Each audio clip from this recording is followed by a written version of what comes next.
헌법재판소가 윤석열 대통령 탄핵 심판 변론 기일을 6차까지 마무리 지었습니다. 네, 정치권에선 후폭풍이 이어지고 있는데요. 관련된 내용 홍석준 전 국민의힘 의원, 최인호 민주당 의원과 함께 자세한 내용 짚어보도록 하겠습니다. 두 분 어서 오세요. 네, 안녕하십니까.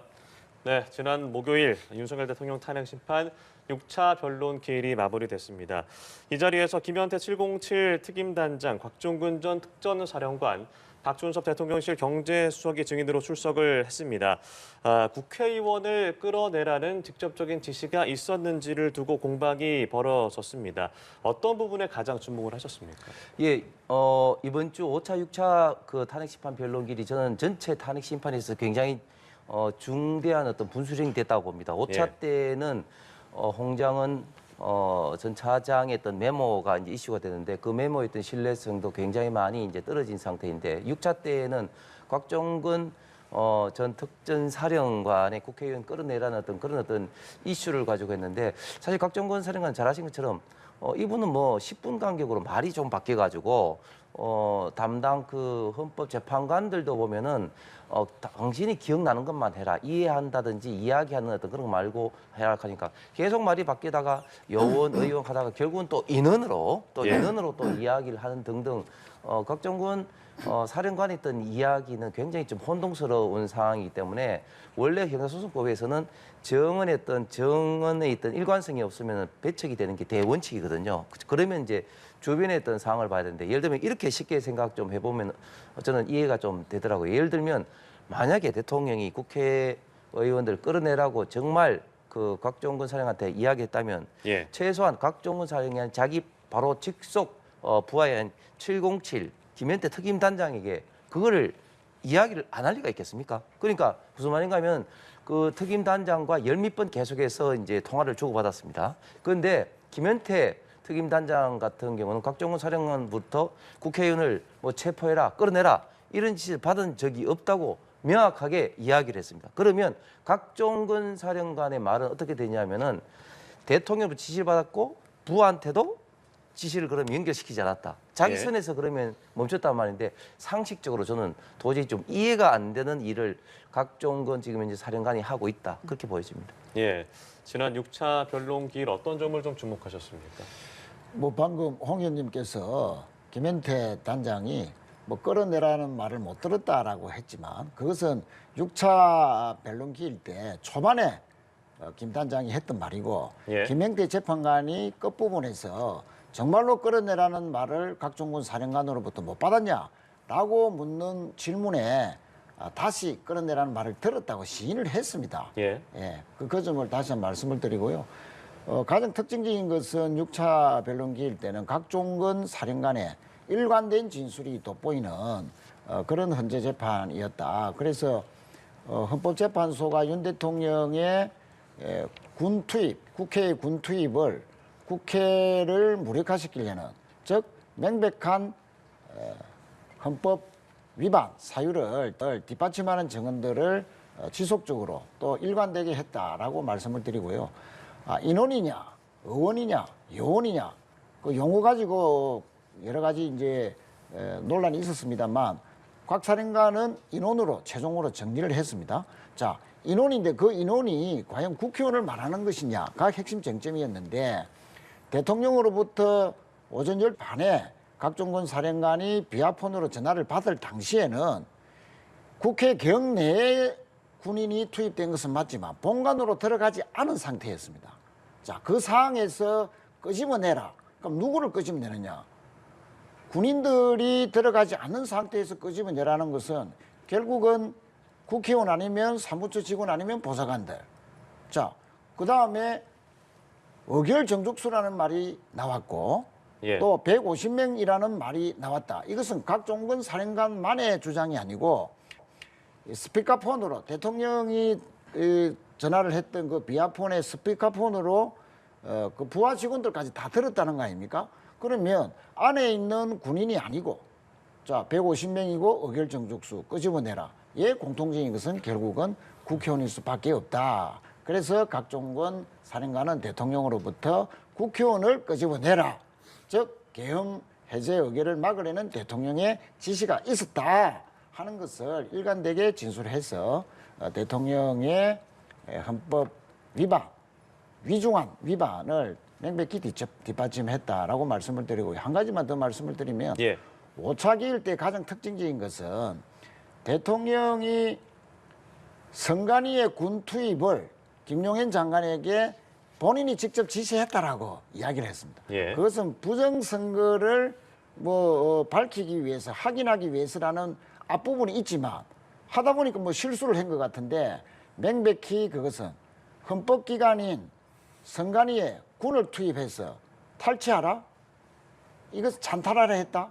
이것을 시인한 것은 시인한 것이기 때문에 이것도 명백히 헌법 위반이고 탄핵 사유가 된다. 그래서 5차, 6차 때는 대통령의 어떤 그 군 투입 시인 또 각종군 사령관 등의 일관된 진술로 해서 탄핵 사유가 명백해지는 그런 변론길이었다. 이렇게 정리할 수 있습니다. 네, 탄핵 심판 변론기일에서 벌어진 진실 공방에 대해서 저희가 말을 하고 있는데요. 여야 입장 역시 다릅니다. 여당 의원들은 앞서 말씀 주신 것처럼 곽 전 사령관의 증언이 바뀐다라는 신빙성 문제를 부각시켰고, 또 민주당은 윤 대통령이 탄핵 심판 과정에서도 책임을 피한다, 파렴치한 궤변을 늘어났다고 비판하고 있는데요. 좀 어떤 입장이십니까?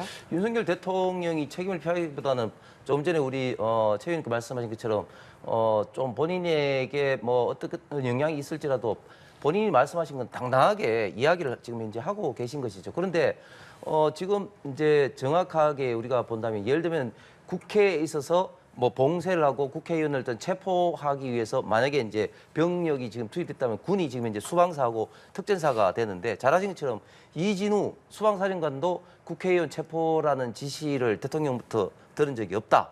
그리고 직접 국회에 들어간 15명이 들어갔다 하죠. 들어간 김현태 단장도 나는 곽정은 사령관부터 지시를 받은 적이 없다고 이야기를 했는데 그러면 과연 누가 거짓말하고 누가 진짜로 이야기하는 건지 저는 명백히 드러났다. 그리고 지난 어떤 그 5차, 6차를 통해서 그동안 많은 뉴스들이 거짓으로 가짜 뉴스 다 드러나고 있습니다. 예를 들면 탄약을 6,000발을 했다든지 그런 것들이 다 지금 이제 가짜로 지금 이제 드러난 것이죠. 그렇기 때문에 이런 부분에 대해서 이제 명확한 어떤 진실이 좀 드러나고 있다. 그래서 국회의 어떤 봉쇄, 체포 등을 통한 어떤 의결을 방해하려는 그런 어떤 의도가 전혀 없었고 오히려 지금 홍장은 차장이라든지 그리고 또 곽정은 사령관에게는 오히려 민주당의 의원들이 이를 회유하고 하는 어떤 그런 가지 어떤 정황들이 지금 이제 나타나고 있는 것 같아서 이런 어떤 부분에 대해서는 추후에 또 별도로 조사가 엄밀히 필요할 것 같습니다. 네, 이에 대한 입장은 어떠세요? 김현태 단장도 검찰에서 진술할 때와 헌법재판소에 왔을 때가 진술이 달랐습니다. 물론 아까 말씀드린 대로 끌어내라는 것은 처음에는 헌재에서 못 들었다 했다가 김현태 재판관이 재차 질문하니까 또 맞다라고 하는 등 진술이 검찰에서 헌재에서 또 다르고 또 헌재에서도 앞부분과 뒷부분이 또 다르고 예. 진술의 일관성이 없다는 부분 이것은 아마 헌법재판관들이 잘 알아서 판단할 것이다. 무슨 의도를 가지고 진술이 바뀌는가. 자신의 어떤 무죄 또는 감형을 위해서 변호사 측과 의논해서 또는 윤석열 대통령 측과 의논한 결과 아니겠는가. 충분히 그렇게 저는 짐작할 만하다고 생각하고요. 이진우 수방사 사령관도 똑같이 검찰에서는 대통령으로부터 들었다 했다가 헌법재판소에 와서는 또 안 들었다고 했습니다. 진술이 완전히 번복이 되고 있죠. 진술 번복은 헌법재판관들이 어느 때 한 것이 과연 진실로 말한 것인가를 알아서 판단할 것이다 라는 생각이고요. 다만 이진우 사령관이 증거 인멸이 이제 명백히 밝혀졌는데 본인이 차량 블랙박스를 지우라고 그 수행하는 비서 군인에게 했다는 것이 지금 탄로가 났지 않습니까? 예. 그것이라든지 또 여인행 사령관도 정치인 체포조 운영에 대해서 증거를 없애라고 또 중간 간부에게 지시를 했는데 그 중간 간부가 지시를 따르지 않고 그 메모를 계속 갖고 있다가 검찰에 증거로 제출을 했습니다. 자, 이렇듯이 여인영 또는 이준우 이런 그 사령관들이 참 군인답지 못하다.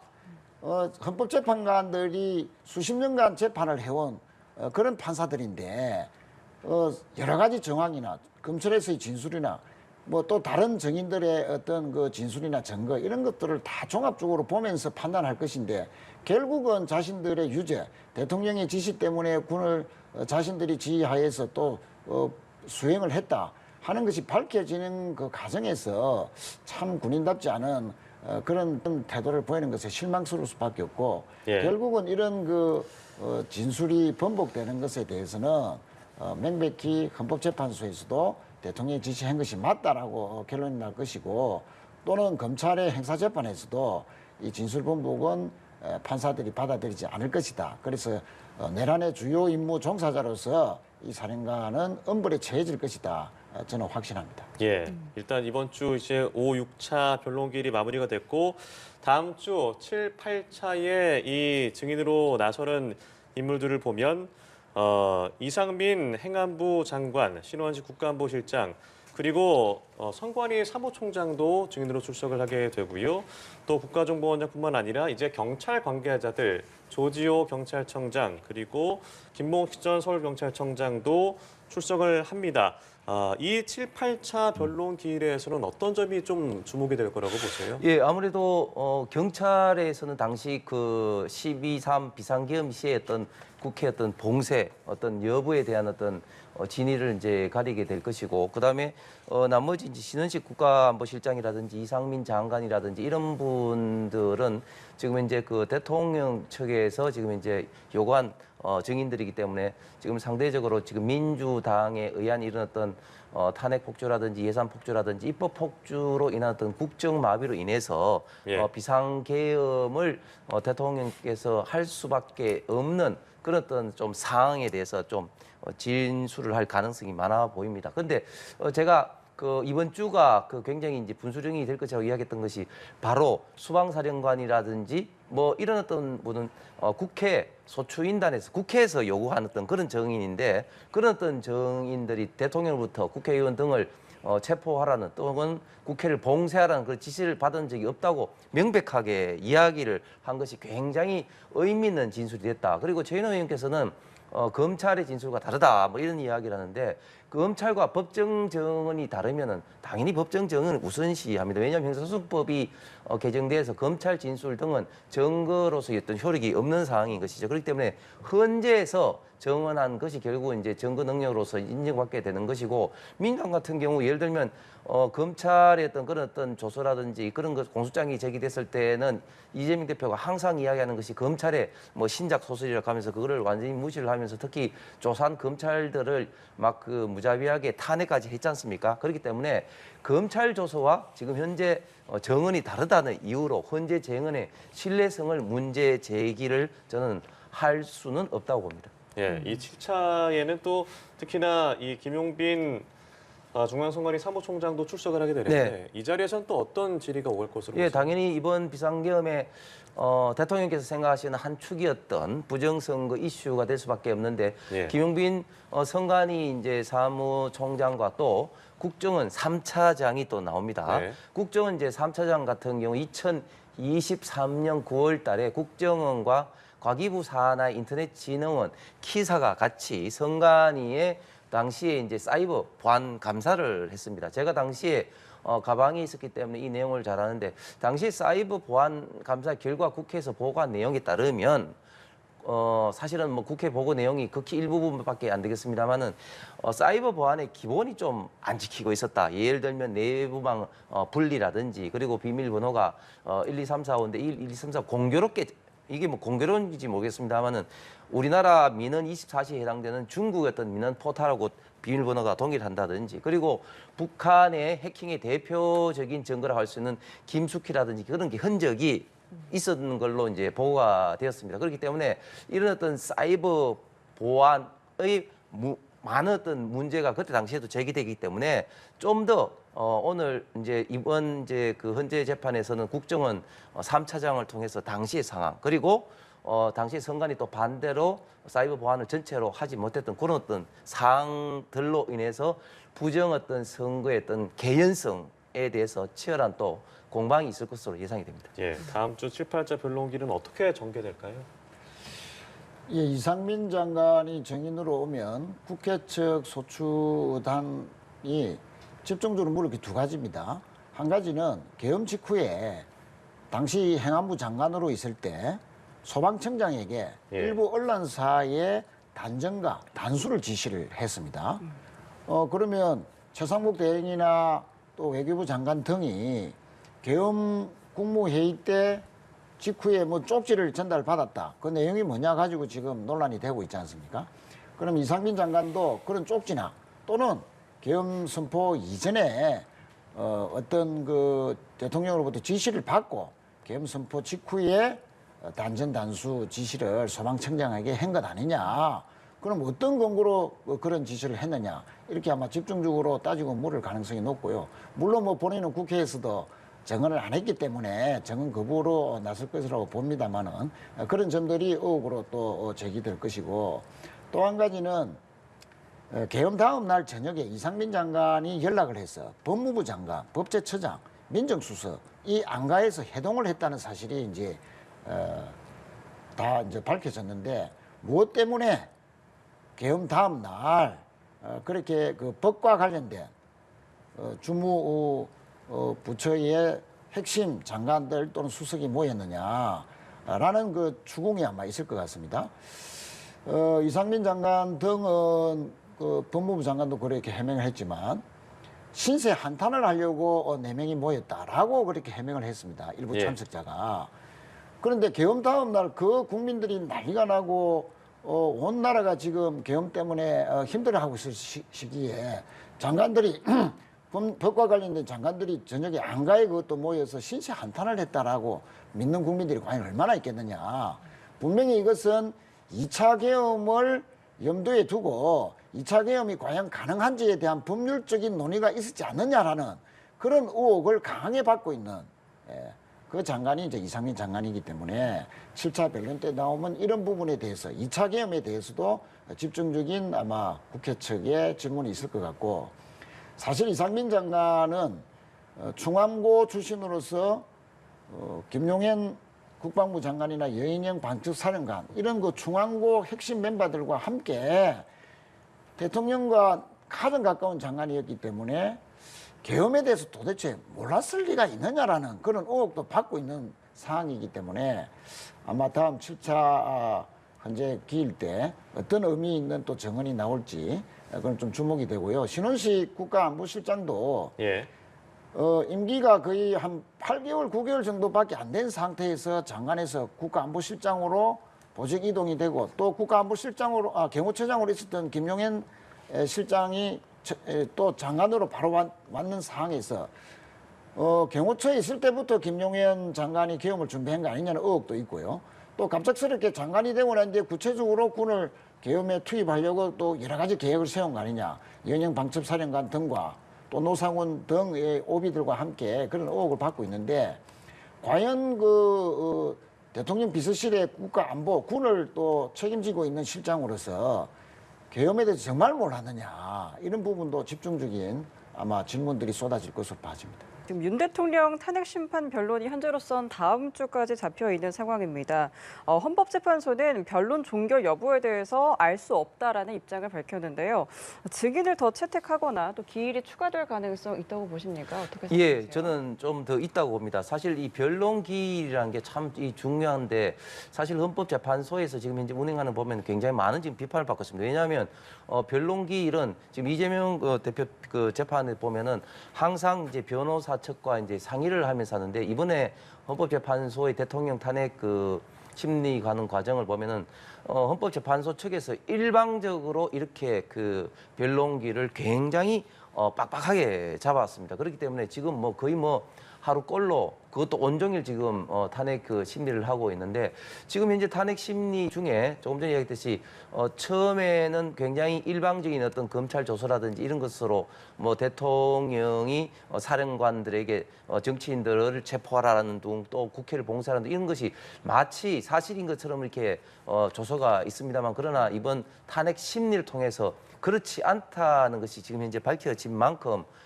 저는 대통령 지금 변호인단이 요구를 하고 있는 추가적인 어떤 변론 기일과 그리고 증인 어떤 채택의 가능성이 굉장히 많아 보입니다. 네, 추가적인 증인과 또 심리가 필요하다고 보십니까? 뭐 한두 차례 더 있을 수도 있다고 보고요.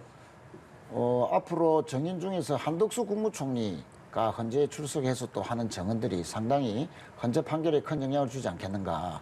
한덕수 전 총리는 헌재에 나와서 국무회의가 과연 절차상 합법적으로 열렸느냐, 그리고 그에 따르는 부서라든지 절차적인 절차가 과연 정당했느냐, 요건을 갖췄느냐, 막 이런 부분에 대한 집중적인 증언을 할 것으로 보이는데, 한덕수 전 국무총리는 국회에서 여러 가지 증언에서 반복되게 정상적인 국무회의가 전혀 아니었다라는 이제 진술을 해왔기 때문에 대통령의 탄핵의 사유 중에서 가장 큰 부분 중에 하나가 절차상의 하자인데 그런 그 국무회의가 정상적으로 열리지 않았다는 부분에 대해서 한덕수 총리가 거듭 헌법재판소에서도 똑같은 주장을 할 것인가, 증언을 할 것인가가 또 앞으로 남은 변론기일에서 가장 중요한 포인트라고 보고요. 예. 또 한 가지는 대통령이 이제 여러 차례의 그 변론기일에서 아무 일이 없었다라는 식으로 경고성 계엄이었다는 그 논리적 전제하에서 계속 여러 가지 주장을 해왔고, 그러나 그 가운데에서도 본인의 실수로 뭐 부정선거를 자꾸 강조하면서 선관위의 군투입은 본인이 지시한 것이다라고 시인한 것에 대해서 아마 국회 측에서는 한 번 더 확인이 될 것 같고요. 특히 이제 어떤 부분이 부정선거이기 때문에 또 설사 그렇게 부정선거 의심이 된다 하더라도 왜 군을 김용현 장관에게 시켜서 선관위에 투입했는가, 재차 아마 질문들이 아마 있을 것 같습니다. 그리고 예. 6차 변론기일 때 대통령은 인원이라는 말을 안 쓴다. 본인은 인원이라는 말을 안 쓴다고 그렇게 강변하고 각종건 특전사령관을 아주 몰아붙였는데, 본인이 1분 30초 후에 두 문장에서 인원이라는 말을 3번 연달아 썼습니다. 그래서 아주 입에 나왔죠. 익은데 그런 바로 저 거짓말. 본인은 인원이라는 말을 안 쓴다 했는데 바로 그다음 1분 30초 후에 두 문장에서 인원이라는 말을 3번이나 썼다. 왜 거짓말을 하느냐, 이런 부분에 대해서도 아마 질문을 할 것으로 보여서 대통령의 이런 그 거짓 진술이라든지 또 일관되지 않는 그런 부분, 또 대통령 측의 그런 부분에 대해서도 집중적인 논방이 오고 갈 것으로 그렇게 봐집니다. 예, 이런 가운데 윤석열 대통령이 어제 또 하나의 옥중 메시지를 내놨습니다. 대표적인 친윤으로 알려진 윤상현, 김민전 의원의 접견 과정에서 나왔던 메시지인데요. 탄핵 심판에 이 관련해서 곡해된 내용이 많다라는 입장과 뿐만 아니라 직접 출석하기를 잘했다라고 말을 했습니다. 민주당이나 좌파는 강력하게 카르텔을 형성하고 집요하게 싸우지 않느냐, 우리는 모래알이 되어선 안 된다라는 메시지도 있었는데요. 이와 관련해서 민주당은 좌파 카르텔 발언을 두고 최소한의 양심과 태면이 없다라고 비판을 하기도 했습니다. 이런 윤석열 대통령의 메시지 어떻게 들어질지 궁금하고, 탄핵 심판과는 어떻게 좀 연관이 있을 것으로 보세요? 예, 저는 2017년도 박근혜 대통령 탄핵 때와 지금 가장 달라진 것은 결국은 이제 이 탄핵 인용 여부를 둘러싼 어떤 국민의 어떤 여론이 가장 달라졌고, 그다음에 두 번째 달라진 것은 당시에는 대통령이 출석을 하지 않아서 이게 마치 국민들로 하여금 자포자기했던 그런 어떤 대통령 심리 상태를 보였는데, 지금은 대통령께서 아주 그 완강하면서도 원칙을 지키는 그런 어떤 입장을 국민들에게 내기 때문에 저는 굉장히 큰 탄핵 심리에서도 영향을 지금 미치고 있다고 봅니다. 지금 좌파 카르텔이라는 어떤 부분에 대해서 민주당이 비판하고 있습니다만, 지금 헌법재판소의 8분의 재판관 중에 우리법연구회 소속이 지금 3명이나 있고 해서 정말 편향적인 그런 어떤 결정을 할 것으로 좀 우려되는 부분이 또 사실 있습니다. 그런 부분에 대해서 대통령께서 말씀을 하신 것 같고, 특히 12.3 비상계엄 직후에 저도 많은 방송에서 나와서 이야기를 가짜 뉴스의 포연이 그치고 나면 진실이 드러날 것으로 저는 본다고 이야기했는데 지나온 어떤 과정에서 보면 얼마나 많은 가짜 뉴스가 있어 왔습니까? 한동훈 전 대표의 어떤 사설설을 비롯해서 국회에 완전한 어떤 무장을 해서 군인들이 탄약을 배부를 받아가서 갔다는 등 뭐 그리고 그 있지도 않은 방첩사에 뭐 구금 시설에 구금을 시키려는 뭐 계획이 있었다는 그런 것들이 모두 다 지금 이제 가짜 뉴스로 지금 이제 판명이 난 상황입니다. 그렇기 때문에 여기에 대해서 대통령은 현재 직접 출석을 해서 이걸 당당하게 밝히는 것이 잘했다. 이런 어떤 스스로의 어떤 평가 아울러서 제가 볼 때도 국민들에게 이런 어떤 비상계엄 이후의 진실을 알리는 데도 저는 굉장히 큰 도움이 지금 되고 있다고 생각합니다. 예, 이 헌법재판소에 나가보니 진술이 너무 오염돼 있었다. 지금은 자유민주주의 체제와 법치를 위해 싸워야 할 때라는 메시지를 전한 윤석열 대통령입니다. 어떻게 들으셨어요? 그래서 대통령이 매번 지금 현재 기일에 출석을 해서 여러 가지 주장과 말들을 쏟아내고 있는데 물론 뭐 지지자층이나 또 대통령을 동정하는 일부 국민들에게는 유용할지 모르지만 즉 선전이나 선동에는 유용한 공간이 될지는 모르지만 법리적으로나 법률적으로 헌법재판관들이 판단하기에는 오히려 불리하고 탄핵의 사유만 더해주는 뭐 그런 결과를 낳고 있는 것 같은데 뭐 헌법재판소에 나간 것이 잘된 일이었던 것 같다라고 평가하는 것은 저는 도저히 어떤 근거에서 하는지 법률가로서 전혀 답지 않는 그런 뭐 본인의 주관적인 희망사항에 불과하다. 저는 그렇게 생각을 하고요. 좌파 카르텔이라고 운운했는데 그거는 뭐 크게 보면 두 가지 의미가 있을 것 같습니다. 첫 번째는 국민의힘이 좀 더 본인의 주장을 뒷받침해라 라는 그런 아마 좀 불만성 메시지가 아닌가. 사실은 국민의힘 안에서도 정강훈 목사가 주도하는 집회에 의원들이 참여한다든지 또 체포영장 집회 때 많은 그 국민의힘 국회의원들이 관저로 몰려가서 그렇게 막으려는 그런 정치적 메시지를 낸다든지 하는 부분에 대해서 상당히 여론적인 부담을 안고 있었던 것이 사실이거든요. 그러나 대통령은 그런 부분에 대해서도 왜 전면적으로 국민의힘이 나를 전적으로 받쳐주지 않는가라는 막 그런 메시지를 윤상현 의원을 통해서 한 것 같고 또 한 가지는 교묘하게 헌법재판관들을 또 헌법재판소를 흔들려는 의도 아니냐. 아까 홍 의원도 잠시 말씀을 했지만은 지금 끊임없이 국민의힘은 헌법재판소의 일부 헌법재판관들의 성향을 놓고 또 여러 가지 연구를 놓고 집중적인 지금 흔들기를 계속 해오고 있지 않습니까? 그것은 결국에는 탄핵이 인용되면 인정할 수 없다는 그런 탄핵 불복에 대한 빌드업을 지금 명분쌓기를 하고라고 봐지는데 아니 성향을 따지면은 8명 중에서 3분이 진보 성향이다 한다라고 만약에 따지기 시작하면 과거에 박근혜 대통령 시절의 대법관들이 23명 중에서 8명이 민사법 사례연구회 출신입니다. 그런 것은 저희들은 따지지도 않은데 그러면 지금 와서 또 따져야 되는 것인지 그래서 성향을 놓고 오히려 중도나 보수가 더 많다 하는 부분을 강조하고 싶고요. 또 뭐 인연을 따지고 일부 재판관과 뭐 이재명 대표와의 관련성을 하면서 이 또 부당한 탄핵 인용을 하는 것이 아니냐 또 흔들기도 하는데 지금 헌법재판관 8명 중에서 7분이 네.